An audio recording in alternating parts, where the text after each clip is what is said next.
Okay, here we go. Stand by. 3, 2, 1, action. Assume nothing. Brash, bald-faced blasphemy. Question everything. I find it extremely hard to imagine.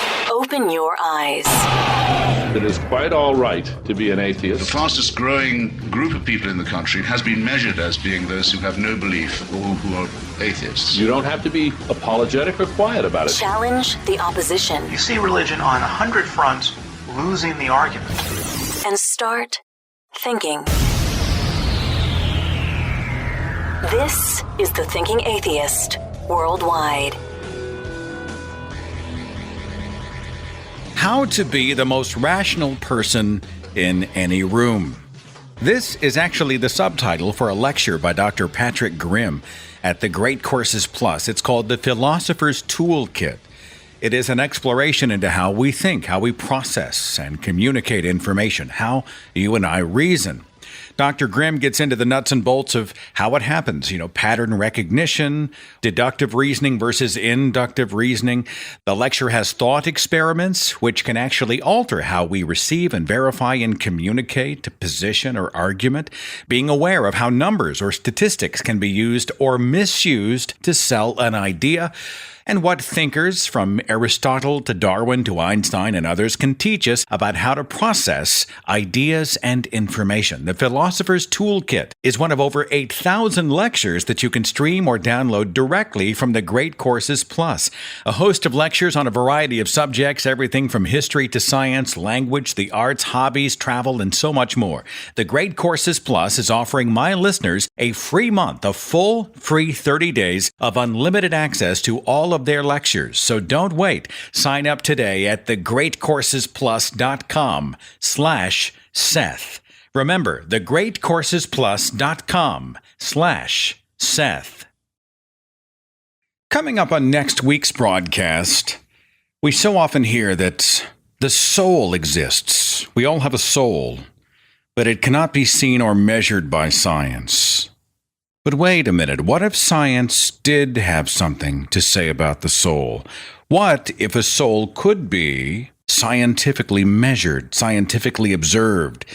What if the soul could be verified by the tools of science? I'm going to have this very conversation with a cognitive scientist coming up on Tuesday's show. His name is Dr. Julian Mussolino.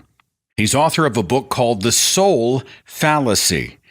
And he analyzes and dissects these claims, these notions of the soul beyond science. Can science really speak about the soul? We're going to find out next Tuesday, and that's going to be a very interesting discussion. I hope you'll join us for that.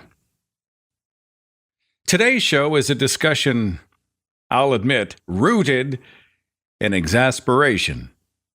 I've been doing this a while. Activism. Not nearly as long as those who've dedicated whole decades of their lives. Their whole lives they've spent out there swinging for the fences and doing battle against superstition, magical thinking, bad religious ideas. I started the website in 2009, so I'm relatively experienced.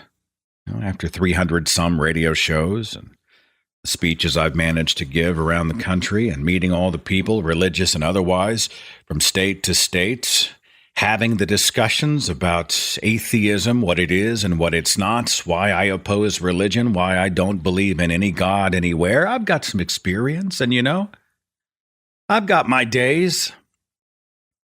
There are the peaks and the valleys, right? The good days and the bad days. Hell, the good months and the bad months.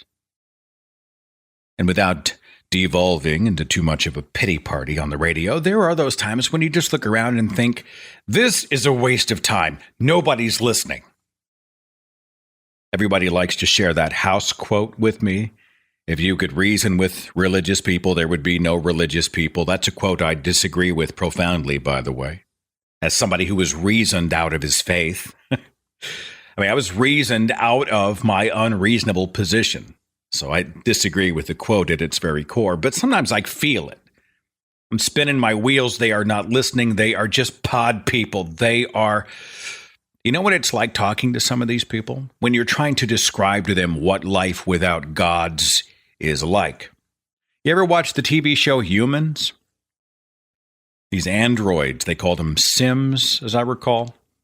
At night, they have to recharge, and so the Sim sits in a chair and takes the little white cord and sticks it right in their arm, I think, and they sit there with a real pleasant yet blank look on their face, and they just recharge all night. That blank look is what I encountered time after time after time in the discussions about atheism, what atheists think, what they do, what they're like.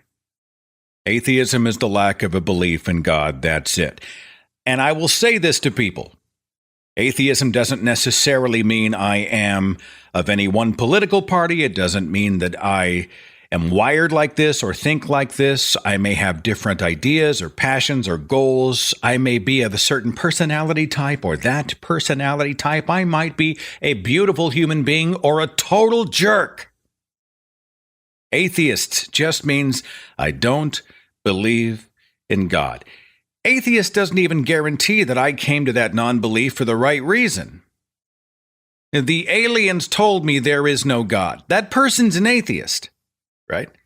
That's not the same as, well, I have explored the evidence and seen nothing that indicates any God or supernatural activity. That's two different people who are atheist for two different reasons. One of them is pretty lousy. You see atheists who are charitable, and you see atheists who are not. You see atheists who are humble and atheists who are not. You see the human spectrum inside any movement, any culture. Atheism is no exception. Hell, I'm watching right now with tremendous grief as portions of the movement that I'm a part of are so busy fighting each other publicly, often publicly on Twitter, that they're not spending their time and energy fighting the larger battle against superstitious ideas out there. I've thought about doing a broadcast on the divisions in the movement. Is these just growing pains? Is it something we need to address? But I find it just so disheartening and so depressing sometimes, and I really want to be about the bigger picture. And already there's somebody out there, somebody in the listening audience who is nuance is dead for them, right? They only speak in Twitter. And so they are now assuming that, well, Seth thinks that we should never call out bad ideas or injustice within the movement. Did I say that? Did I say that? Do I think that? Now, here's a great example of people within the movement who misunderstand each other. I'm talking about keeping our eyes on the bigger picture. I'm not saying there aren't times when you have to call out and even root out the toxins within your own movement. But I'm just so weary of people eager to tear each other to ribbons, to fight, to divide. The first instinct is to insult and divide and see how many people they can get on their side. The reason I haven't done a broadcast on it, honestly, because I'd like to talk about other things. You know, I want to talk to Ron Miscavige about Scientology, and I want to get into the Bible stories that nobody's heard before, people haven't discovered because they were never taught them in Sunday school. I want to talk about people's liberation from damaging ideas. I want to get into Islam and whether we should support the reformist or the ex-Muslim movement. I want to talk about those things, really. So then you go from those frustrations and you start to speak with religious people about atheists, and you listen to all of the misconceptions and the bad ideas they have about what atheists are, what they think, and why they think it. I have atheist associates and friends all over the world. I know atheists. I interact with them every single day. And whenever I get together with Christians, you know what they attempt to do? They tell me what atheists are. Well, atheists are all this. Well, atheists think that. Here's the atheist position about this. Wait a minute. This is a culture I am intimately involved with. You don't have any atheist friends. Like, I know this person. Like, you don't know any atheist besides me in your world. You hang out with people of like mind, you go to religious functions, you have essentially a religious cocoon that you live in. You're just bouncing off those walls 24/7. I am like your token atheist friend. You don't have any books about atheism written from the inside by people who are actually atheists and know what they're talking about. You don't have any children or parents who are atheists. You are not in any way wired in with the culture that you are now giving commentary on. It's so frustrating to see the arrogance of people telling us who we are. Before I blocked my father, I got, a text saying atheists are all miserable people. No, I'm not, Dad. I'm happy. I'm a happy guy. I don't think so. No, I'm a happy guy, Dad. I mean, I've got joy in my life and purpose. I'm doing what I love. I've got a beautiful family. I'm good. I'm in a good place. No, you're not. Nope, you're miserable. What? Atheists all vote for this political candidate, or atheists all hold to this particular philosophy, or atheists are all, you lost me at all. Atheism is the lack of a belief in God's period. That's it. There's so many bad arguments. There's so many misconceptions. There's so many false narratives flying around out there, promoted by people who, if pressed, will probably tell you they aren't really wired in with the people they're commenting on. They're just looking over the fence way off in the distance at a culture of people that they can't even get into focus, and they're deciding to write books about them and do blogs about them and produce videos about them and write whole sermons about them and tell the world what atheists are and what they think. There's that meme that's been floating around. I don't know how long this thing's been out there, since I've been an atheist. It says atheism, the belief that there was nothing and nothing happened to nothing and then nothing magically exploded for no reason, creating everything, and then a bunch of everything magically rearranged itself for no reason whatsoever into self-replicating bits, which then turned into dinosaurs. Makes perfect sense. Now, this is one of the worst misrepresentations of what non-belief in deities is. Much of it doesn't even address the non-belief in deities. It clumsily attempts to address issues like cosmology and the origins of the universe, the Big Bang, the singularity, evolution, the evolution of all kinds of life on planet Earth and possibly beyond. Dinosaurs? What does a dinosaur have to do with the belief in God? There are believers in God who believe in dinosaurs. Hell, there are people who believe dinosaurs were included on Noah's Ark in the book of Genesis. Someone else posted a response to the atheism meme and said, stupidism, when a person who thinks they know about atheism clearly has no clue about abiogenesis, cosmological evolution, organic evolution, thermodynamics, and natural selection because they haven't bothered to read up on it. Mike said on Facebook he asked people to define nothing. They're going to say, well, there was nothing, and then nothing came from nothing that turned into something. Cite an example of nothing, Mike said, and he said all he gets is crickets. John had sent me a satirical list, an agenda of what atheists normally do with their day. Obviously, this is a tweak at the ignorance of many religious people when they speak about atheists. At the top, it says Atheist Agenda. 8:30 a.m., you wake up. 8:31, you cry about creationism in schools. 8:45, it's time to shower in blood. 9 o'clock in the morning, eat a baby. 9:15, we Skype with Satan to discuss world domination. 9:30, drive to work singing along with Ozzy. 10:05, we scowl and hiss while walking to our desk. 12:30, get a latte and gluten-free pastry for lunch. 5:30, drive home and listen to Rammstein. Rammstein, of course, is the German industrial band. 6 p.m., eat another baby. 10 p.m., watch a ridiculous documentary on atheism. And at 3:15 in the morning, we light black candles and pray to the Dark Lord. Well, that clears it up. That's the atheist agenda, for sure. Now, let's go to the switchboard and see what you have to say. Area code 910. You're on the Thinking Atheist radio podcast. What's your name? Jordan. Hey, Jordan. We're talking about what people so often misunderstand about atheists and atheism. I don't know. Do you have any thoughts on this?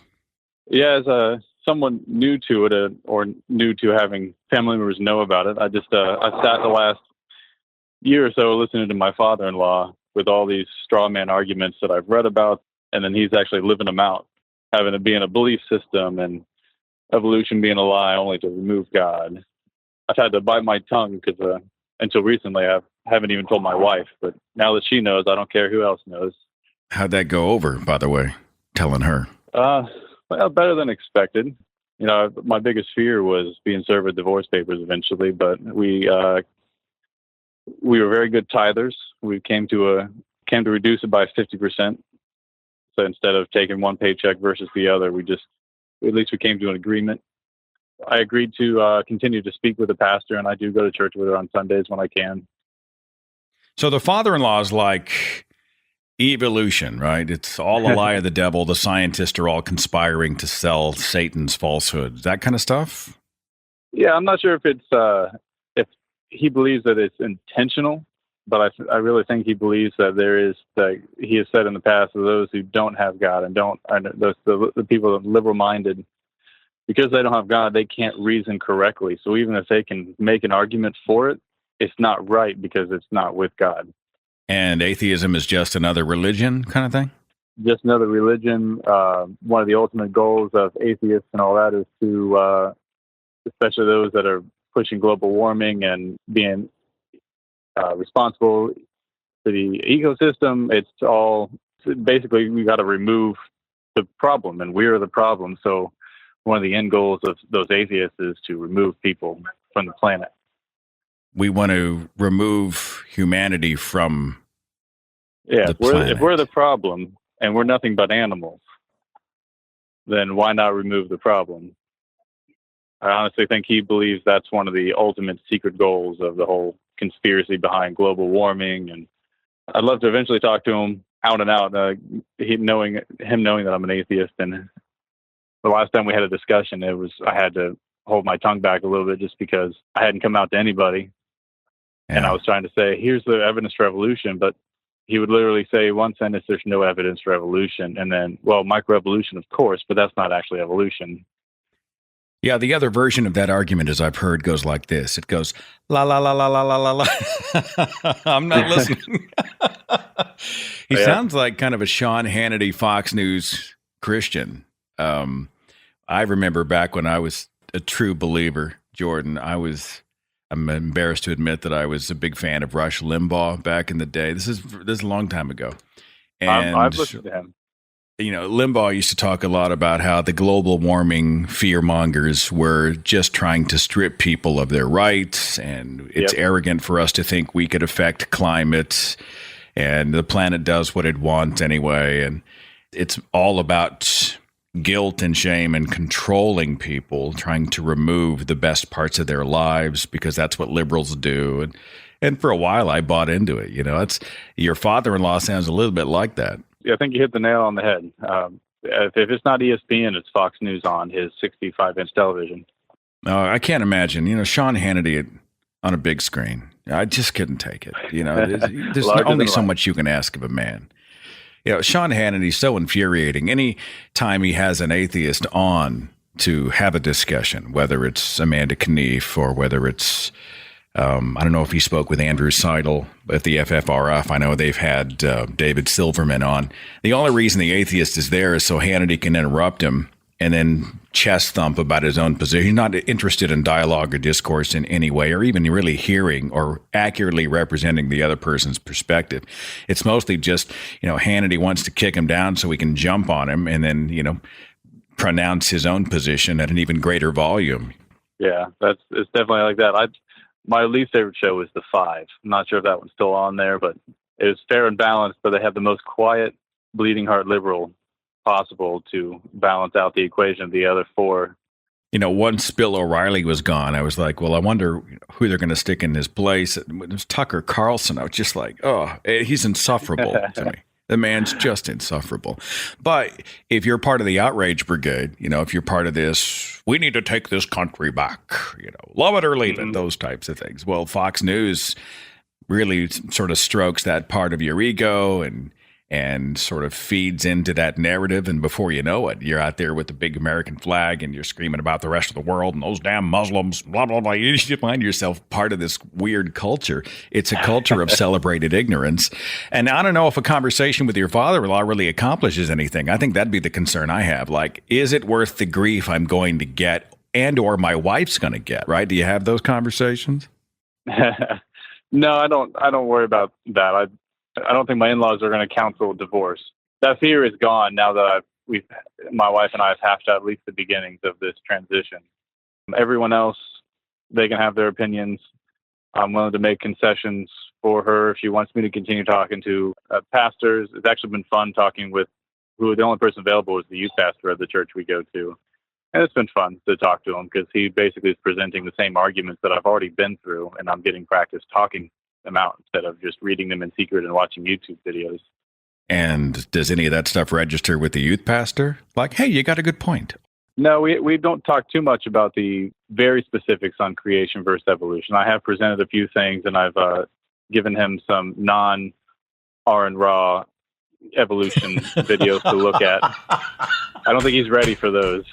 Yeah, he's got to be at a specific moment in his journey before you can throw Aaron Raw at him. Yeah, I understand it. We've talked a lot about the morality of the Old Testament and absolute morality, and I've really tried to stick it to him for slavery. And don't you see that you're dancing around and trying to defend slavery? But we go back and forth, and my points aren't very solid either. So I go back and I look at different things. And to use an old phrase, iron sharpens iron. It's helping me out, talk things out. You think if you were to ask your wife or somebody, your father-in-law, or maybe even the youth pastor to join you at a free thought event, feel like they'd say, oh, great, I'll agree to that. Think they'd go? Not at this point. I feel like right now I'm the one that's made the change. I'm willing to be the one making the concessions currently. But boy, would I love to go to the convention in South Carolina for the solar eclipse. Well, hopefully one day you'll have a chance to attend somewhere, and I hope I get a chance to maybe meet you in person. And I'm going to be anywhere near your neck of the woods. Drop me an email or something. I'll see if I can get you in the door and have a chance to shake your hand, okay? Sounds good. Yeah, I'm tempted to drive down just to my brother-in-law's house in Charleston to get that extra 20% of the solar eclipse. We're going to get about 80% where we're at. But I think it'd be worth the drive to go see the 20% more. Atheists gather in South Carolina and the sun turns black. And you're part of it, damn it. You're part of the reason the sun disappeared. So, Jordan, I appreciate you being a part of the conversation, my friend. You take care of yourself. Thank you for having me on. Talking about the misunderstandings between people. This isn't really directly related to atheism, but I think there's some crossover. Those of you who know me know that I used to be a true blue GOP flag-waving God and country conservative. And while I still love my country, I am no longer a conservative, no longer a Republican. And I'm hugely frustrated with both parties, but more so with the Republican Party.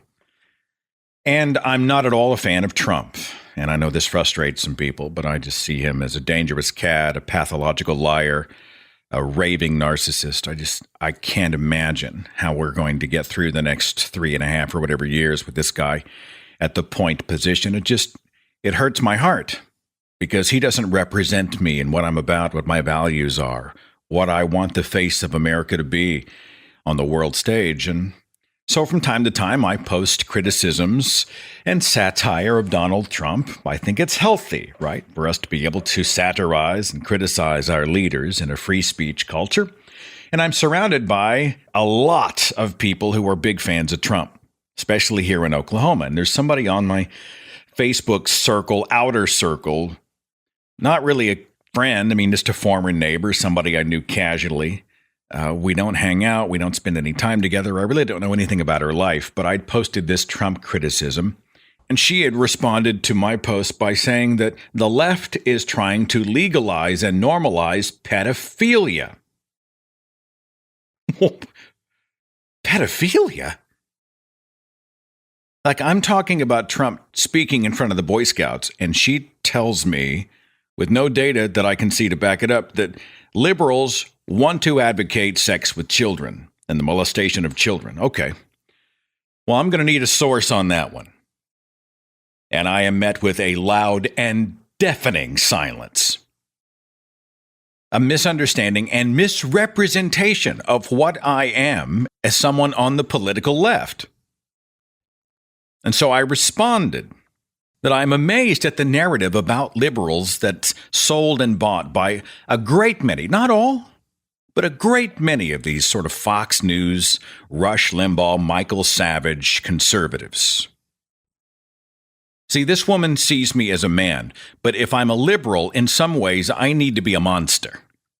I have to be the other. She has to paint me as an advocate of the abuse of children, and she makes the charge without being able to back it up. Now, this is interesting. My father had made it very well known that he blamed liberals and atheists after that guy destroyed the Ten Commandments statue in Arkansas, the one that was on taxpayer-funded property. It was up for a day, and this guy rammed his car into it. And so he's ranting about how it's these progressives, these liberals and atheists who are responsible. They want to tear down God's Ten Commandments. Of course, you tap him on the shoulder and you tell him, well, first of all, the guy wasn't a liberal. 2, he isn't an atheist. He believes in God. And 3, he also suffers from mental illness. This is well documented. Doesn't make any difference. It's all the left's fault. It's all them liberals. It's progressives. They hate God. They hate America. This is the narrative that is sold and bought by far too many people who would rather see people with political, religious, and philosophical, ideological differences. They see those people as them, right? There's us, and then there's them. Those people out there, those we don't speak of. And a whole lot of these conversations demonstrate the human tendency toward tribalism, right? It's our tribe and your tribe. Both camps can be guilty, by the way. I've seen liberals do this to conservatives. They talk about all conservatives as if they are Ted Nugent. And, those people are out there, but it's just not fair. It's not intellectually honest to make that claim or statement, right? You'll find a spectrum of conservatives out there and a spectrum of conservatism, and we have to see it with nuance, just as we do with any political party or philosophy or whatever. But I do find it interesting. I find this woman's response interesting. I mean, there are some conservatives who see any criticism or satire of Donald Trump as treason. It's just outright treason. When instead, it just might be a legitimate examination and rejection of a guy who doesn't reflect our values. He doesn't reflect my values. I'd like a leader, a president, who reflects goodness and integrity and temperance and wisdom and leadership. I'd like that for the United States and beyond. There are some conservatives who see pro-choice liberals as just baby killers, just gleefully killing babies because, they have no regard for life. They have no moral framework anyway. It makes no difference to them. We're all just cattle. Just kill the children.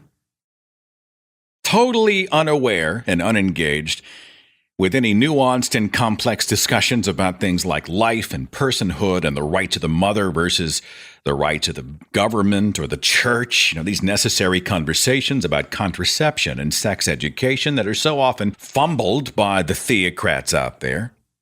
There are some conservatives that think that school kids ought to be forced to say the Pledge of Allegiance here in the United States. I mean, there are memes out there that say, saying the Pledge of Allegiance in school should be a requirement. Share if you love America.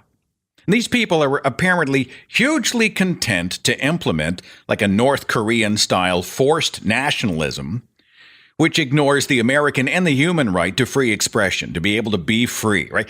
Liberals who think that the pledge should not be a coerced mandate, who think that it should not be forced on children, we're called what? Traitors. We're un-American. You're just not good Americans. You're un-American. You betrayed your nation. Love it or leave it.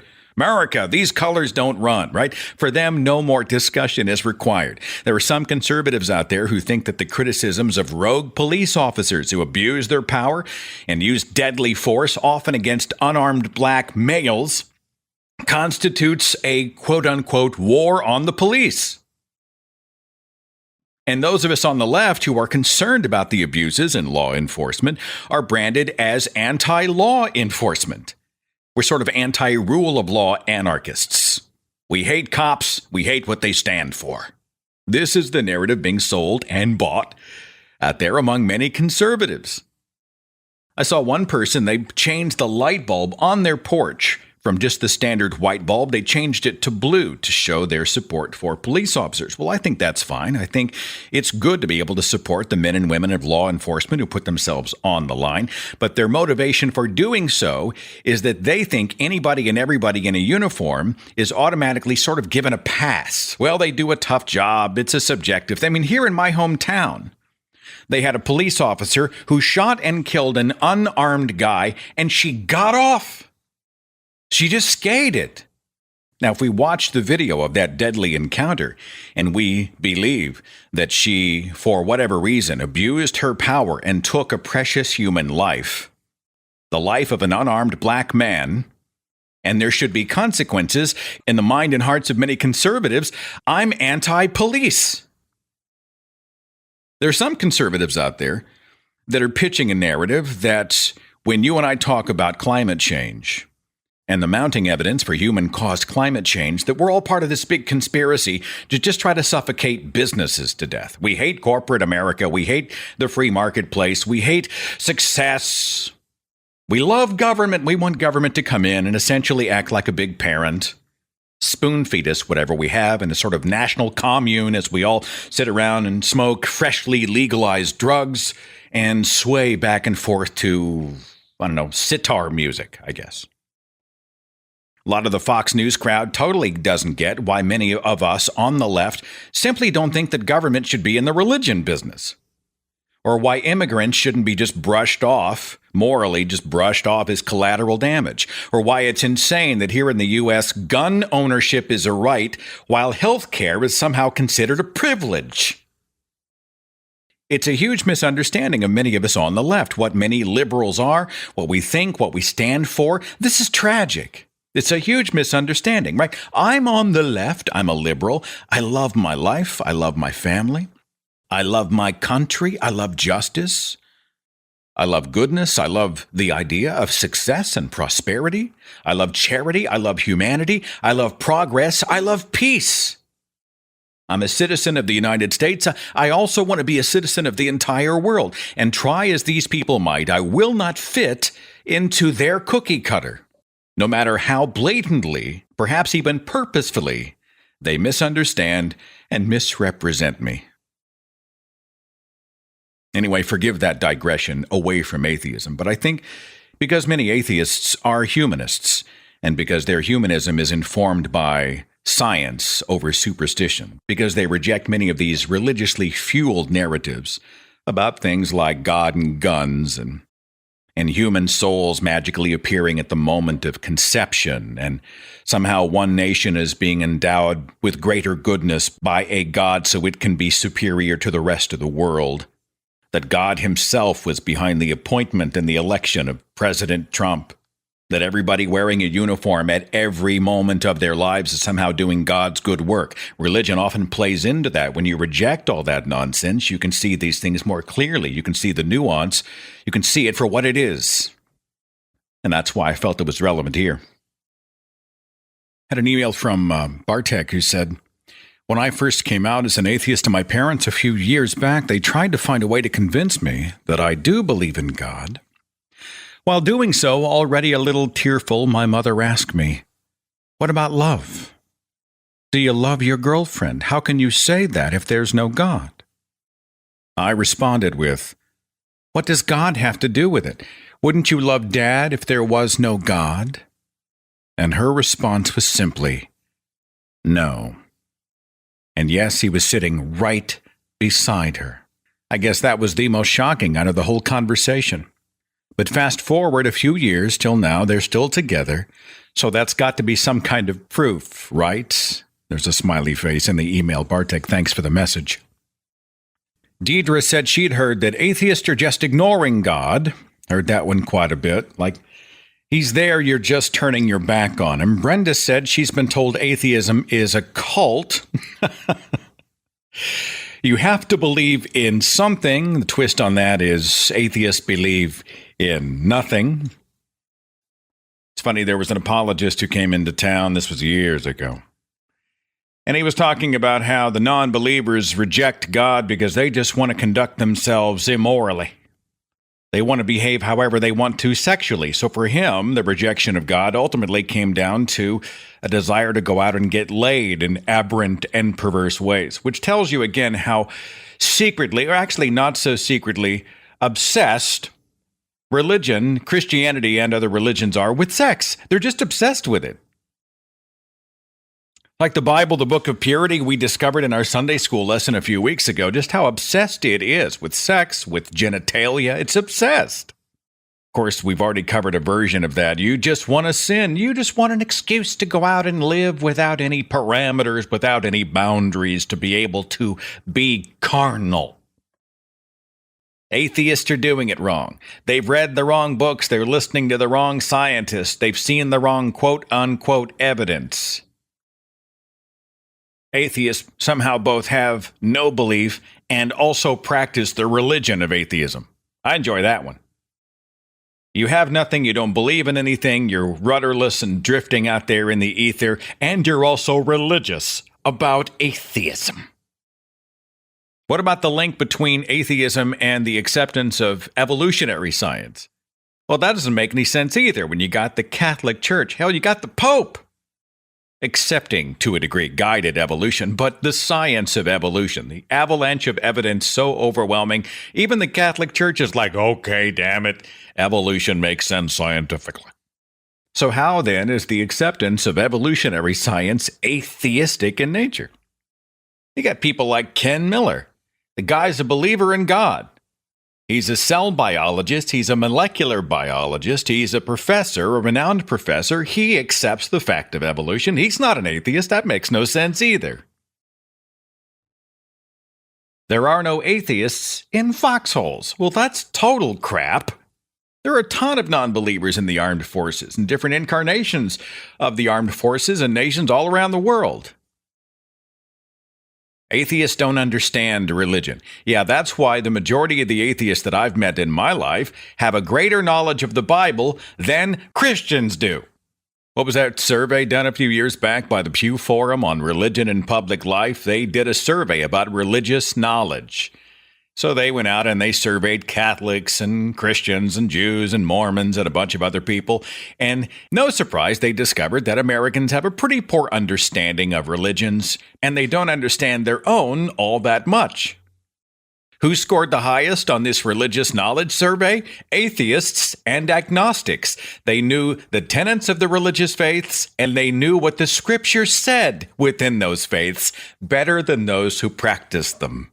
So when people say, well, atheists simply don't understand the religions they're criticizing, you can say statistically you're wrong. And then if I were you, I'd just have a conversation about the basics of their religion. Hey, let's talk about it right now. Ask me anything.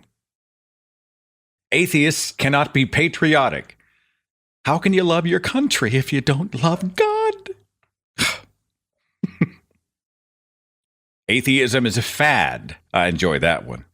Yeah, I'm sure it was a fad when Bertrand Russell was doing it, Mark Twain and Robert Greene Ingersoll. I'm sure those throughout recorded history who've been skeptics and critics of religion, who often paid for that with their lives, were just being trendy. Atheists can't be good parents. Atheists want to steal the right to believe or worship from other people. That's a misconception I hear all the time. And I will just tell them point blank, I'll fight for your right, your constitutionally protected human right to live your own life, to be able to choose or not choose a faith, as long as it doesn't bleed out and spill out into the lives of other people, damaging them in some way. As long as you're not taking from other people, as long as this is a personal, private faith, I'll fight for your right to have it, as an atheist. How about the argument that atheist lives have no meaning or purpose? You know, it was Pastor Rick Warren. He sold like squillions of copies of that book, Purpose-Driven Life, which, by the way, is vacuous and just pathetic. Well, Dan Barker, the atheist, he wrote kind of a counter book. He called it Life-Driven Purpose. But the argument exists without an afterlife. How can this life mean anything? It's just a temporary thing for you. You know, I had a delicious meal last night. It was temporary. So I guess I couldn't really enjoy it because I would become hungry again later.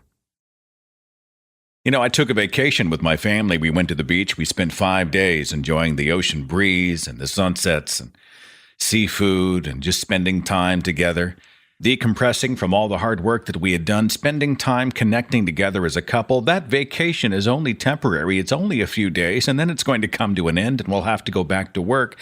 I guess the vacation has no value and can't really be enjoyed. We should have skipped it to begin with.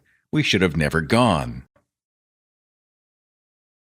There's a piece of music I just love. It's only 5 minutes long, though. So because the song is temporary and will eventually come to an end, I guess I can't enjoy the music.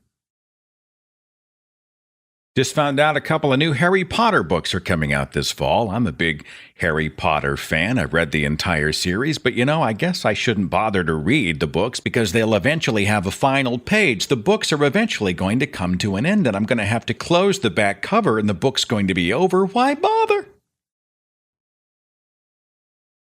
I guess when we love someone, and they're taken from us prematurely, they're killed in a car accident or die of cancer or something along those lines because they left us early, because we lost the focal point of our love, because their life was temporary and we won't get to be with them forever, I guess that love wasn't worth having. I've got area code 720. You're on the Thinking Atheist radio podcast. What's your name? Christine. Christine, people have so many misconceptions about what non-believers are. And so we're talking about those frustrations, those misconceptions. You have any thoughts on this? Any stuff you hear out there in the ether? Yeah, I mean, I have had a couple of experiences personally where I've either come out to someone as an atheist or we've been just discussing it sort of in the abstract, and people say the strangest, most just out of nowhere things that they think atheist means. One that's really personal to me is when I first came out as an atheist to my mom, she replied, the first thing she said was, well, I just wish you'd give all religions a chance, which is partly irritating because, no, she doesn't wish I would give all religions a chance. She wishes that I would give hers a chance. Nobody really wants you to give them all a chance. She doesn't want me to be a Muslim. She wants me to be Catholic. And also in part because, she misnamed atheism as a religion. It's very much not. If you tell someone, oh, I'm Catholic, you can guess a few things about that person. You can guess that they're probably a Roman Catholic, depending on where you are. They probably don't believe in abortion. Maybe they don't believe in birth control. They have, there's a set of things that you can reasonably guess. But when someone tells you, hey, I'm an atheist, the only single thing that tells you about them is that they don't believe in deities. It tells you nothing else. It's not a window into who they are. It's a very minor single thing that they don't believe in. It tells you nothing about them. Your mom reminds me of some people. I mean, I've met some folks who are, if you believe in God and you frame God differently than they do, as long as you believe in God, they feel better about you as a human being. At least they're a religious person. At least they're a spiritual person. That tells me that they're a good person. There seems to be a few people out there that really do think, believe in a God, just pick one. And those people do exist. Your mom's not one of those, obviously. She's wanting you to follow in her footsteps, right? Oh, no. I mean, like most religious people, my mother loves her children more than she loves the God she believes in. She would never just say that I needed to leave her life or that she couldn't be around me or anything like that. She's much better than her book means her to be. But I've had online interactions very similar to what you're talking about, where people are like, I would take a jihadist over you. Oh my God, are you kidding me? I haven't killed anybody. You're saying you would take a murderer over me. I've not done any. Christine, I've done bad things. Did somebody really say that to you? Did someone say those words to you? That they would take a jihadist over an atheist? I think that it was implied, mostly. Okay. That anybody who doesn't believe in God is worse than the worst person who does believe in God. Is essentially an atheist is worse than a believer in the worst incarnation or notions of a deity, which is a pretty unconsidered statement, I think. Yeah, I mean, I think it's, they've been indoctrinated to have this visceral reaction to when they hear the word atheist. They don't hear it the way we're saying it, atheist. They hear the hiss, it's an atheist, in the Wicked Witch of the West voice. And it's like, well, wait a minute. Just because that's how you've heard it It doesn't mean anything about the people who actually claim that label. Maybe that's how we should say, just atheist. Kind of tighten your lips up a little bit and draw that hard S out, you know. Any others you've heard out there that drive you crazy, Christine? Anything that comes to mind? Well, one specifically, another personal experience of mine was that atheists hate religious people. Of course, that's absurd. Atheists are born of religious people. We marry religious people, and we give birth to new religious people on some occasions. So to presume that, that I hate my mother because she believes something different that I believe, even that she believes something that I truly find absurd and wish she didn't believe, to say that I hate her because we have a difference of opinion is black and white, dichotomy thinking that really has no place in discourse. It's an alien idea to the world we live in to have such black and white thinking. That's absurd. The one that drives me crazy, Christine, is when they look at me and they tell me, first of all, again, they're telling me what I am, who I am, what I'm about, what I'm not about, often not knowing a thing about me. It's a hugely presumptuous thing to do. They look at me and they say, atheists believe in nothing. Yeah, no one's actually accused me of that personally, probably because I'm very political and they know exactly what I believe, even if they don't want to. But I have heard it said of atheists in general.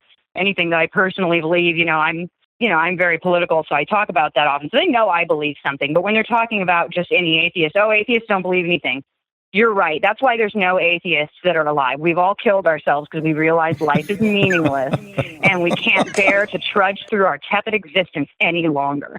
How does that even make sense if atheists don't believe in anything? I believe the sun will rise tomorrow. I'm convinced. I'm absolutely certain. There's at least one thing that atheists believe. There were some people already who were kind of getting weird about the word belief, and I want to make sure we frame that. Like, it's not faith belief. It's like if you and I believe the sun is going to rise tomorrow, it's because we're basing that belief on the experience of billions of years of sunrises and a knowledge of the rotation of the earth. You know what I'm saying? Yeah. But also we believe in things like love. We embrace for ourselves things like the love of our life partners and our children and our parents and the love of ideas and the love of music and art and beauty and nature and all these types of things.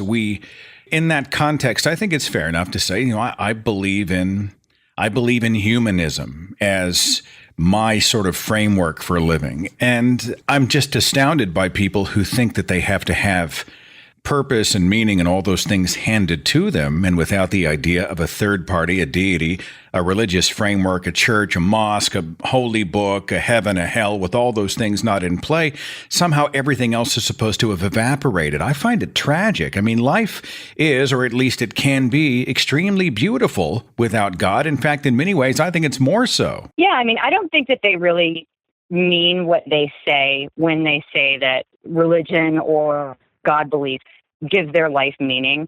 I think it's kind of just a smokescreen, a platitude to make it sound really much cooler than it is to be religious. Because most religious people, even hardcore religious people, if they came tomorrow to find that none of what they believed about gods or their doctrines were true, they wouldn't off themselves. They wouldn't stop being parents to their children and husbands to their wives and, children to their parents. They have all these other places they derive meaning from their life, which are all the places we derive meaning from our life, which is typically other people and the love we have for, our fellow man. I think they don't really believe it when they say that their meaning comes from that. Because if you took that away, they'd find other meaning just like we did. Why are you so angry, Christine? You're just angry. You are so angry. Why? I mean, what did God ever do to you? I'm sorry, just too easy to fly in. You're pissing people off on two fronts then, right? If you're the atheist and you're always talking politics, you probably have gone out and polarized whole dinner tables full of people. I mean, that's a guess. Definitely. I mean, are you pretty forward about all that? You just jump right into the fire? I'm forward in part. It depends on the situation. I'm a purveyor of the idea that if you're an atheist and you can do it safely, please come out so that these misconceptions we're talking about will go away.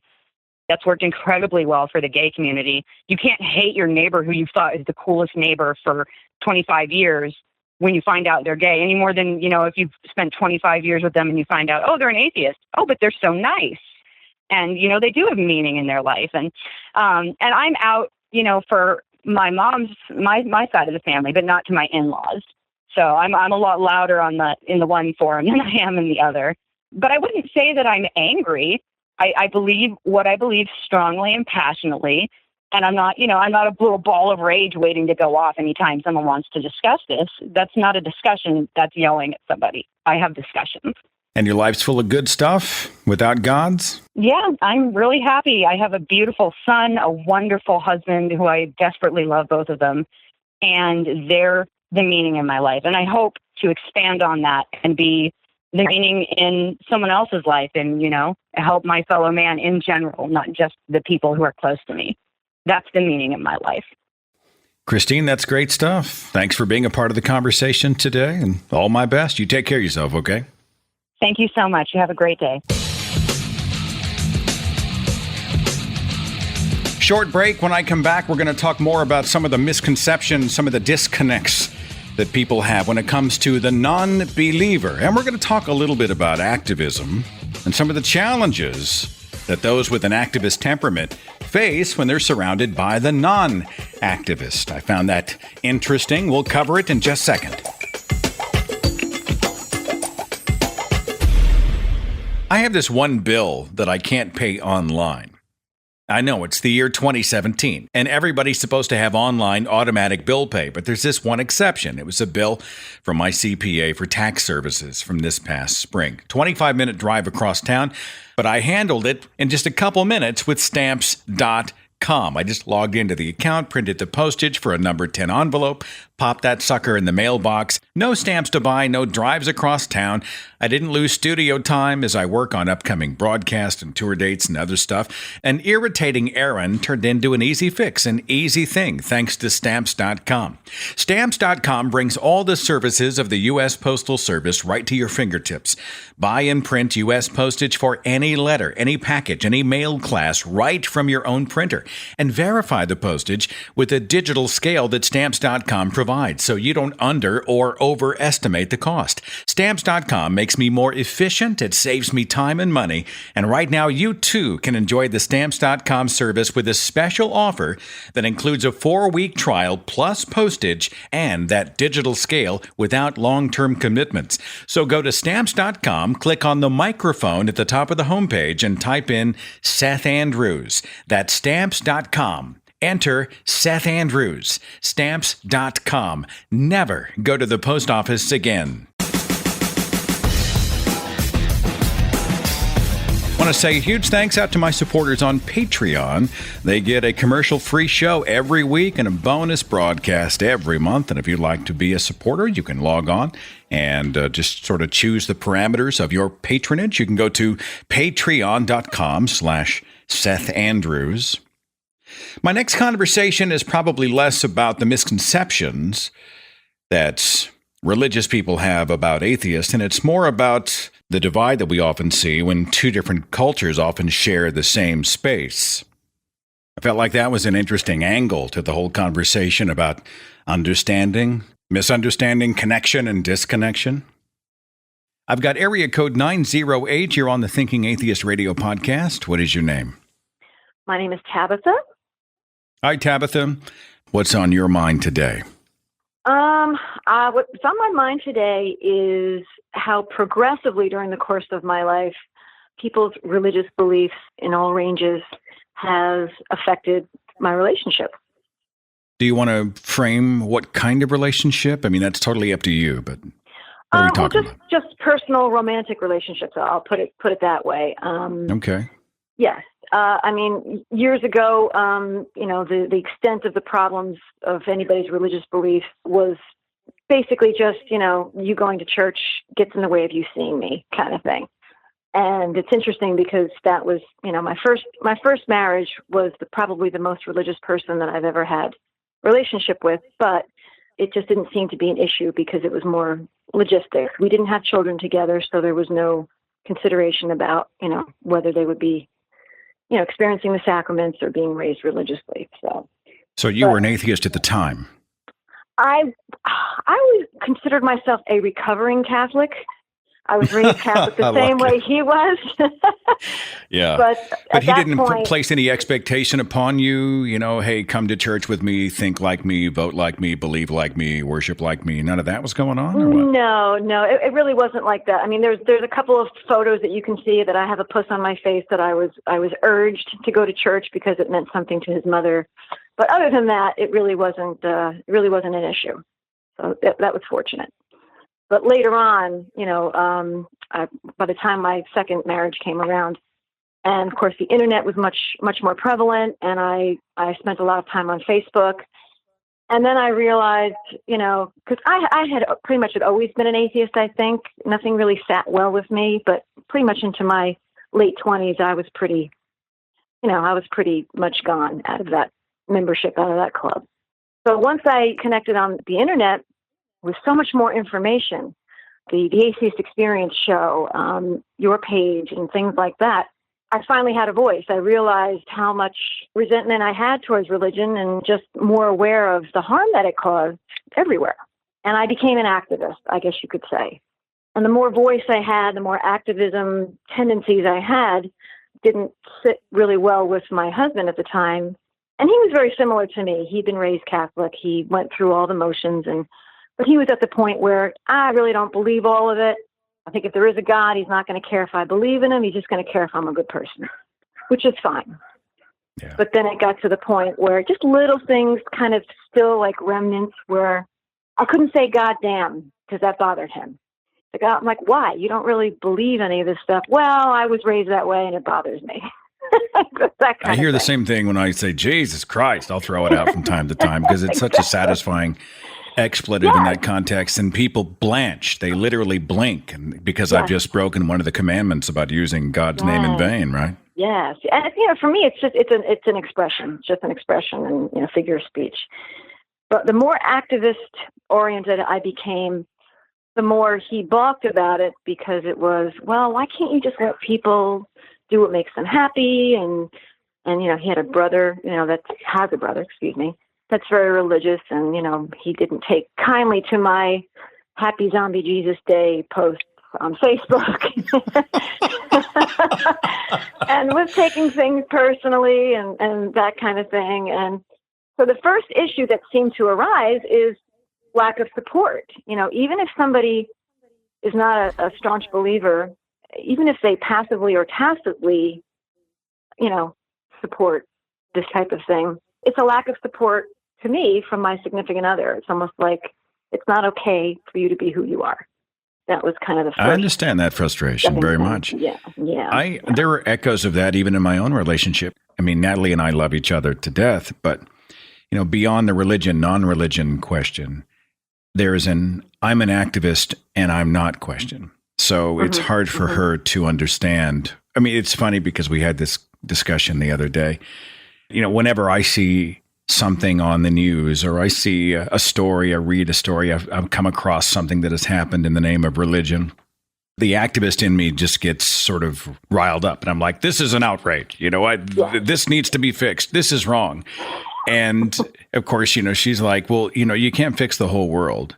Why does this stuff upset you so much? And I'm like, because it's wrong. I'm literally pounding my chest like, we have to fix the world.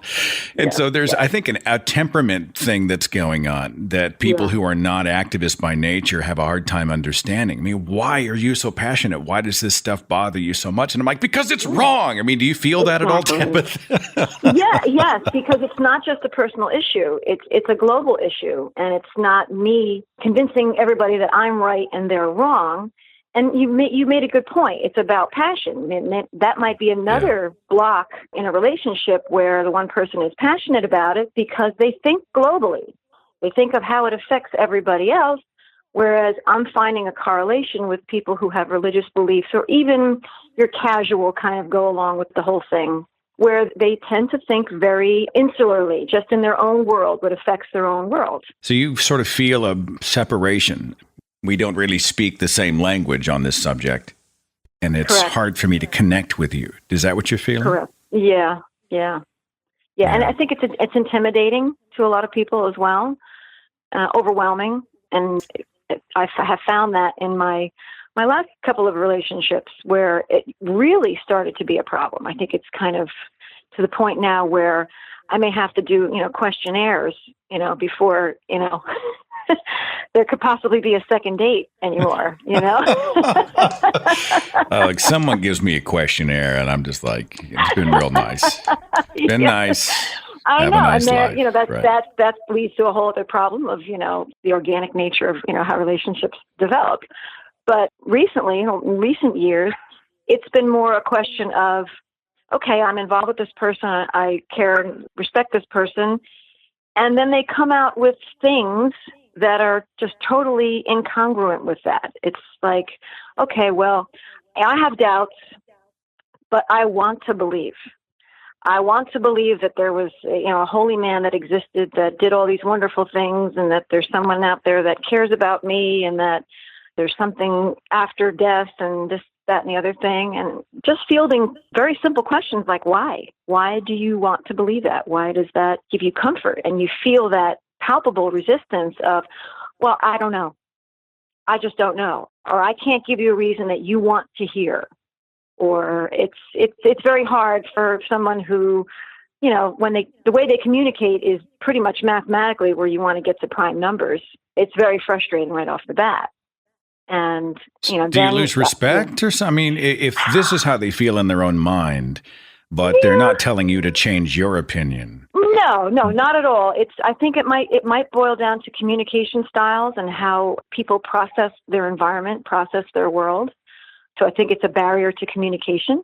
I don't know. It might be a chicken and egg kind of a thing. I don't know if the religious upbringing is what fostered that, or if it's that they gravitated toward that type of belief system because it complemented their type of processing of their world. There's a myriad of reasons, I think, why people believe. I mean, it depends really on so many factors. I mean, we see commonalities. Mostly, I think it comes down to culture and comfort. This is such a huge part of me and such a huge part of what drives me. But yet, if this is a subject that we cannot even talk about, we cannot even broach, then this is a very huge part of myself that I cannot share with you. The boiling point I got was my last relationship was with everything happens for a reason. There's no way that this young girl who was only one of 5 people to beat this rare form of cancer, in the whole world, the only reason why she died in a freak car accident is because somebody had better plans for her. Somebody, this was all, this world was too good for her. And especially coming from somebody who, my daughter, she went through unspeakable pain and torture, as a result of heroin addiction, and eventually took her life. And to say something like that, oh, thank you. To say something like that to somebody like me, and for you to not only think that is, you're supposed to be my significant other, you want to protect me and defend me. And it was completely incongruous with that. And how can you think that something like that is noble, first of all? And how on earth do you find comfort from that? Wouldn't you want to find that asshole that deliberately put my daughter through all that torture and find him and string him up? As somebody who loves me, I couldn't reconcile that in my mind. I really didn't know where to go with that. I guess all relationships come down to some kind of a cost-benefit analysis, right? You weigh the pros against the cons, and you try to make a decision as to where you want to be in that mix and whether or not there's enough positives to outweigh the negatives. But I would be curious to see what our listeners might have to say in the comments section about their own relationships, the challenges they've had, their perspectives. I don't know. Have you learned anything through these journeys so far that you would share with someone else? I think that, it boils down to when it comes to, just doing separate activities on Sundays or holidays and balancing where to spend them and who gives thanks before meals. I think when you get to the point when your partner, it affects their communication style, or just the idea that their thoughts and actions can be swayed by something that's not even of this world. And if it creates barriers to communication and ultimately to true intimacy and being able to share your lives together in a meaningful way, then that's when it becomes, and that's your answer. That's when it becomes the ultimate deal breaker, I suppose. You're not really sharing life at that point, are you? No, it's You're kind of shutting down a part of yourself, aren't you? Exactly. And that's really the antithesis of what is good in a relationship. You flourish as a person and become a better person, and through your relationship brings out the best in you and in each other. Well, Tabitha, I appreciate you bringing the issue to light. It's something I think that relates to a great many people. And, as I post this out on social media and elsewhere, we'll see what the people have to say in the listening audience. In the meantime, before I let you go, you want to give me just a good, heartfelt, God damn it. These goddamn dogs are making too much goddamn noise. My goddamn neighbors are going to be pissed. There you go. You got to let it out like that from time to time, and I just want you to know that I do not judge you. Well, thank you. I appreciate that. That made my day. Awesome, Tabitha. Thanks for calling, and thanks for your perspective. No problem. I think Tabitha's story provides a pretty solid refutation to this claim that atheists believe in nothing.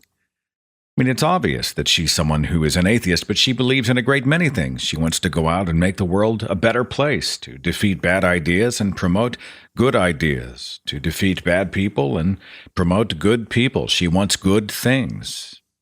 And so she believes in a great many things in her life. It's interesting. A lot of people will ask me about my own relationship. She was speaking about her relationship and the challenges that she has. I'll be out at a convention, or we'll be out at dinner after a speech, or I'll get an email from someone, and they'll say, how do you make your marriage work?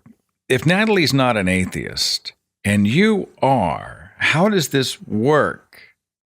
And I haven't spent a ton of time on it beyond the whole mutual respect thing. Like, we don't have to respect each other's opinions. We do respect each other's right to live our own lives, and that's huge. And we have our moments when we try to discuss specific issues. And there's this one little box that if we open the box and talk about those things, it's just a descent into madness. Like, Natalie is, and I don't think she'd mind me sharing this, she is a professed Christian, but she doesn't really hold to the Bible. She doesn't hold to necessarily the Christian God. She doesn't go to church. She doesn't use religious language in her life. She doesn't pray before meals or anywhere else, really, and lives, I think, pretty much a secular life. But if you were to ask her, she would say she identifies as a Christian. And the extent of her Christianity is, I think there's something out there bigger than us. And I think she likes the idea of a posthumous existence, a heaven somewhere. And I look at her and say, well, honey, that's not Christianity. That's deism. Oh, no, I'm a Christian. Well, actually, if you don't believe the Bible or hold to it as the only true book and Jesus the only true God, you're not a Christian. No, I'm a Christian. I call myself a Christian. She's happy with that. And of course, for me, I'm like, but this makes no sense. And then we'll get into discussions about other things, abiogenesis. Where did the first cell come from? In her mind, there has to be a creator. And it's always this sort of maddening impasse, two people approaching a subject from wildly different points of view. We don't talk about it very often for this reason. Actually, for a couple of reasons. One is that it doesn't result in much that is positive. It just frustrates us. And two, it's not really the focal point of our relationship. If there was one thing that was harder for us to overcome, it's the fact that I'm an activist by nature. And I'll admit to guilt in being sometimes very difficult to live with, because I am consumed by what I do. It's not just my job. It's also my hobby. It's what I do for fun. It's my passion. Hey, Seth, what do you do for a living? Well, I'm an atheist activist that produces radio and video content and speaks all around the country in criticizing religions and encouraging people to use skepticism and rationality and reason to approach the challenges and opportunities before us. Okay, wonderful. Well, what do you do for fun? Oh, I do the same thing. And so it's hard for me as an activist to flip that switch off. All right, I'm doing it morning, noon, and night. I'm always thinking about the next thing, the next argument. If I see something on television that sort of rings a bell, I want to talk about that. So it's hard for me as an activist to flip that switch and shut it off. And that speaks to balance. And when I'm imbalanced, whenever the family feels like they're getting the leftovers because I'm out here shaking the trees all the time, that's when things become really difficult. So really, a lot more than our disagreements about whether or not there is a God out there somewhere, much more than that, our challenges come from the fact that she is not an activist. She doesn't enjoy debate and arguing. She doesn't want to go out there and stir the pot and do those things. And I thrive on it. And I love it. And I feed on it. And I'm desperate to engage at every opportunity. It's exhausting for her sometimes. And many of those times it's my fault because I'm just imbalanced. I'm always working. I'm always thinking about this stuff. I'm always doing it. And I need to flip that switch and refocus on the people who live in my own house and the important things here in my inner circle. And I'll admit, I think that may be a very difficult thing for most anybody who is an activist, who has an activist nature. And again, I guess my life also fits the narrative that atheists don't believe in nothing. I believe in a great many things. I'm about a great many things. I want and desire and crave and want to build a huge number of things. And I know many of you feel the same. And the fact that we don't see evidence of a life after this life makes each moment in this life all the more critical. Hey, we only got one shot. We better get it right this time. Right? Every moment is urgent. Let's maximize those moments. Anyway, that's how I approach it. Area code 901, you're on the Thinking Atheist Radio podcast. Tell me your name. Hey, it's Daniel. So we're talking about the misconceptions, the misunderstandings, what people get wrong about atheists and atheism. Do you have a perspective on any of this? Sure. Yeah. So, just recently there was a friend of mine, a little more of an acquaintance, but they're kind of a recent convert into evangelical Christianity, and I think when you run into these guys, they tend to be a little more zealous, a little more excitable about the faith. They want to share it. Totally, I understand that. I come from a religious background originally, but we were talking, and he was, of course, trying to convert me, and he mentioned this, which is something that I've heard many times. It's definitely not unique to this guy, and it's this idea that if you don't believe in God, then where's your moral structure? You must be okay with Hitler. You must be okay with genocide. You must be okay with murder. There's nothing stopping you from doing these things. And, it's just one of those things that I think is a fairly common belief in religious circles, is that there's no morality outside of your religion. So how can an atheist have morals? What stops an atheist from shooting up a school just for the heck of it? I think that's something we've all heard. We call those people baby Christians when I was in the faith. Somebody was freshly converted and they were all zealous and, they was like Sure. They were high on Jesus. I don't know. Is that like your acquaintance? Are they high on Jesus kind of thing?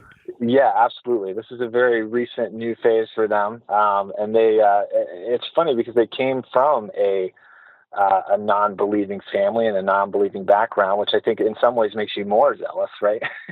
And so I asked him. I said, "Well, what did you do before you were converted? Well, where did your morals come from then?" And you get various rationalizations about how America's a moral country built on Christian values, and that's where I absorbed them, or what have it's just kind of nonsense, I guess, really, but nothing, again, you probably haven't heard before, I'm sure, as well. Interesting case study. I've had some people ask. We hear a lot of stories about apostates, people who leave the faith and they're now non-believers. But from time to time, we do hear about people who were atheist. And I've heard some atheists fall into that no true Scotsman thing, except in reverse.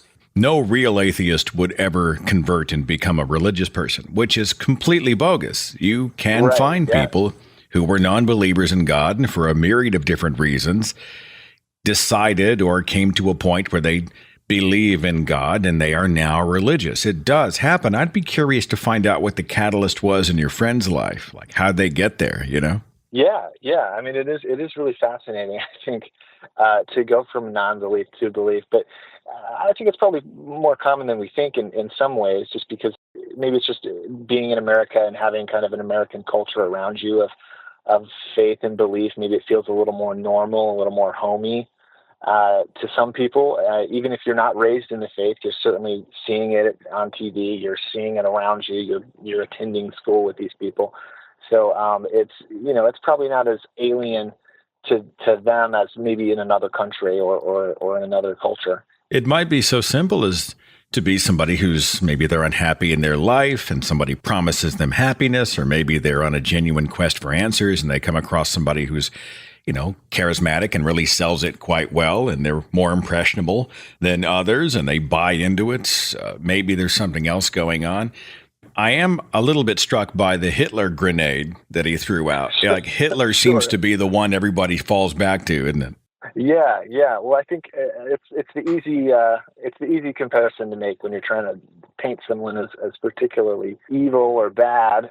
It's funny to me because I don't know that I couldn't. Well, I won't go down this path, but I think that sometimes it's easy to point at here's a Christian sociopath who went around murdering people. Here's an atheist sociopath who went around murdering people. Here's a Muslim sociopath who went around, and you can't tie that necessarily to a belief system so much as this person is a sociopath, and that's not an unusual thing at all. What's he indirectly saying about you? Is what I think the implication is that you are sort of on Hitler's team. It's really a kick in the teeth.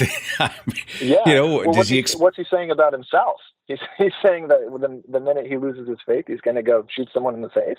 I have to say this before people in the audience crucify me over it, but we always come back and we'll say that actually Hitler was raised Christian, embraced Catholicism, and had ties to the church, and blah, blah, blah. But even then, I don't assert that Hitler did what he did because he was a believer. I think he did what he did because he was crazy, because he was a madman, right? Absolutely. And people throw Stalin out. Stalin was an atheist. I'm like, he didn't do what he did because of a belief or lack of a belief in God. He did it because he was a tyrant, and there are just bad people. It's very lazy, and it's funny. And if you'll forgive a quick digression, but there's this fascinating book that it's called On Killing. I don't know if you've ever read it or heard of it. No. But it's by this psychologist. His name's Dave Grossman, and he writes this book about the psychology of killing.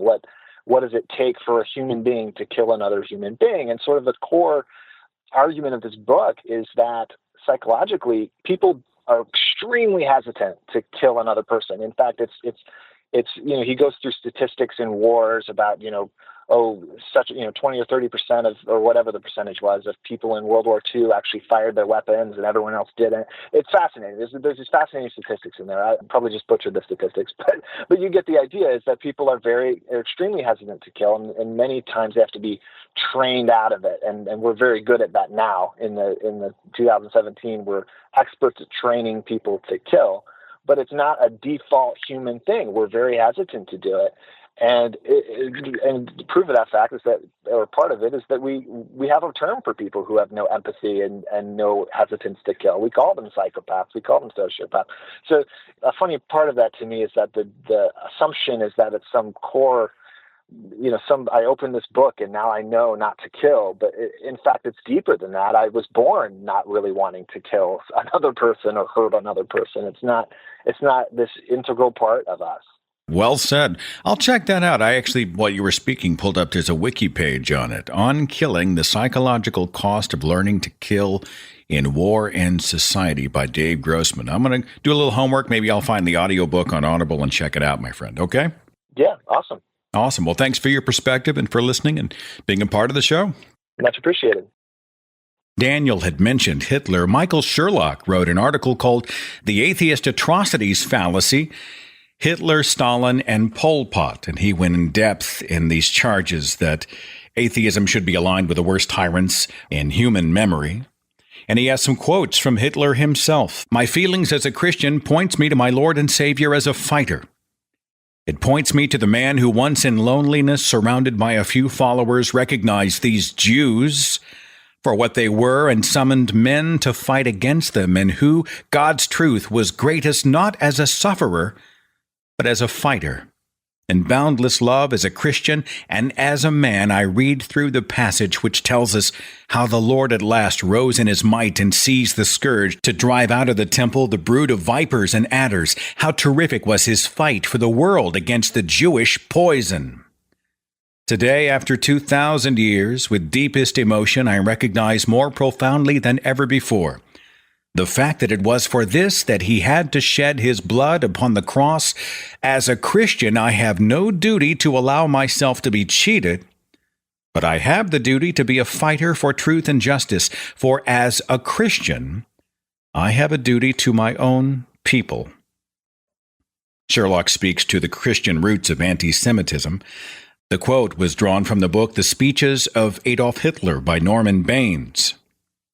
And I'll include the link to the article if you want to go and read. Might provide you some good ammunition if people throw the Hitler grenade at you in many of these conversations. Melanie Rice is actively involved with a campaign that I'm seeing all around social media called Normalize Atheism. And I'm curious. I mean, I like the idea of normalizing the word atheism or atheist. I use that word in many ways for that very reason. Melanie, I mean, have you found that's the case? Like, the more stigmatized it has been, the better it is for us to go ahead and throw it out there in the ether. It's healthy for people to hear the word, right? Yes, absolutely. Absolutely. Yeah. Well, tell me about the campaign. Yeah. I mean, what are you trying to accomplish? The main point of the campaign is to make atheism just as normal as any other position on religion. We have, of course, in the country, Christians, you have Muslims and Buddhists, and atheism, we are trying to get up in that same place without it sounding religious. Like we're evil. Yeah, and religious, exactly. Well, I understand that. You got all these people telling us that atheism is just another religion, right? And we get together at conventions, it's atheist church, and if we have a speaker, it's an atheist preacher, and if we read a Dawkins book, it's an atheist Bible. I mean, do they completely want to paint us with religious language? So I understand the aversion to that. That's why I said it. But go ahead. Sorry to interrupt. No, that's fine. Absolutely.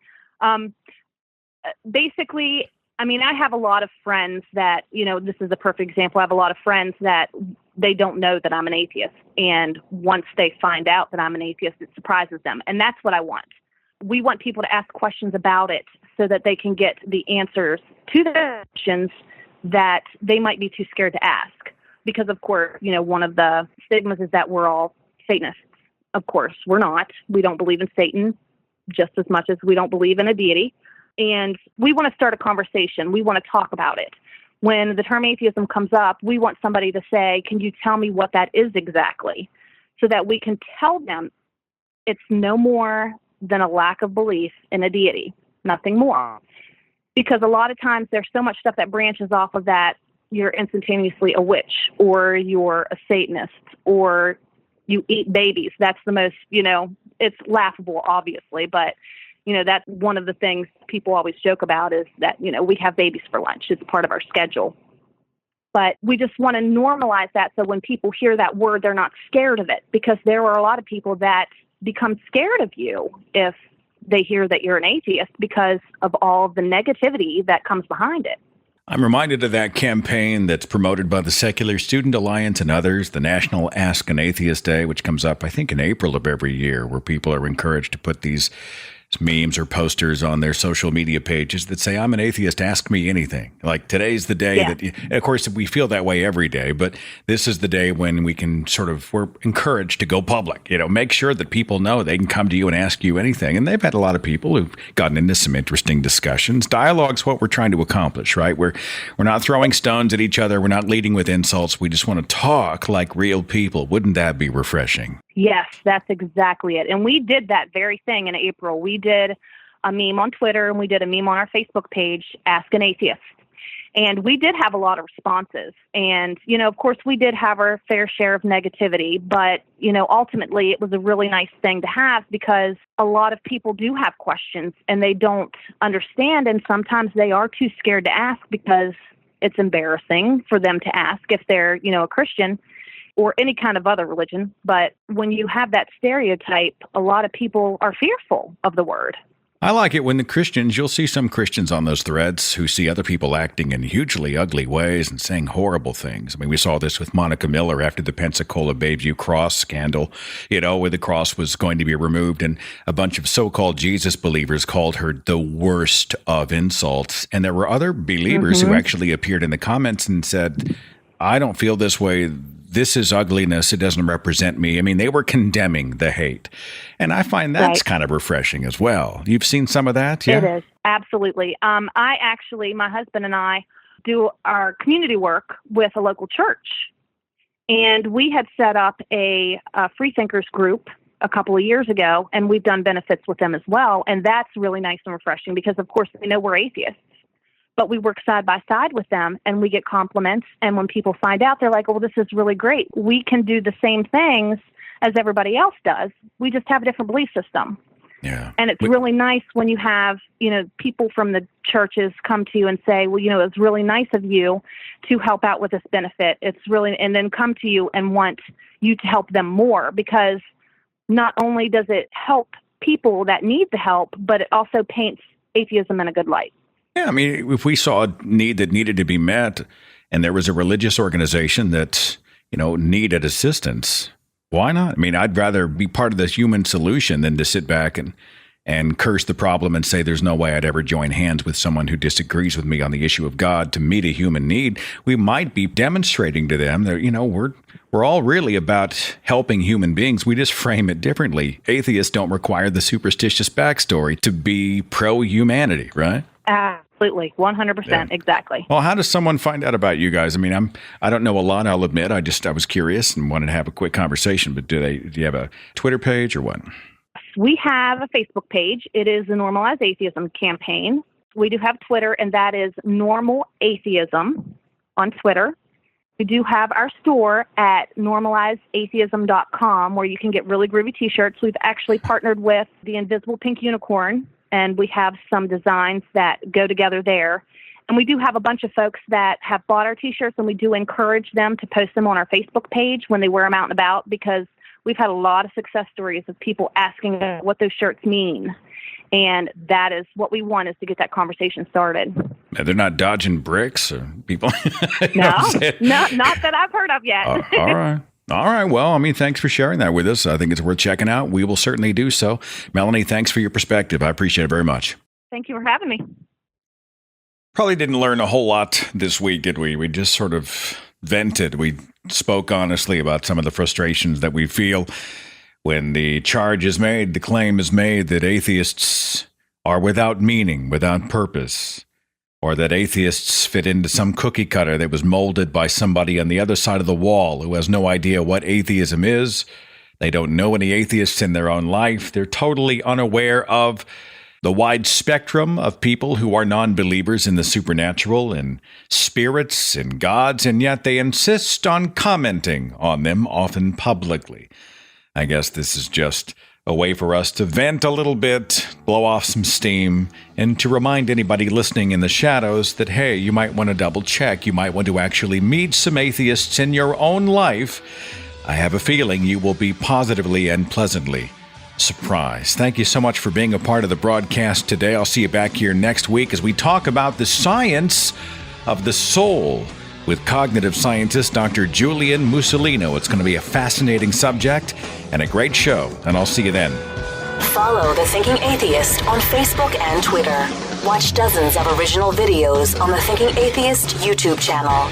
And visit our website for resources, links, contact information, the editor's blog, and more. thethinkingatheist.com.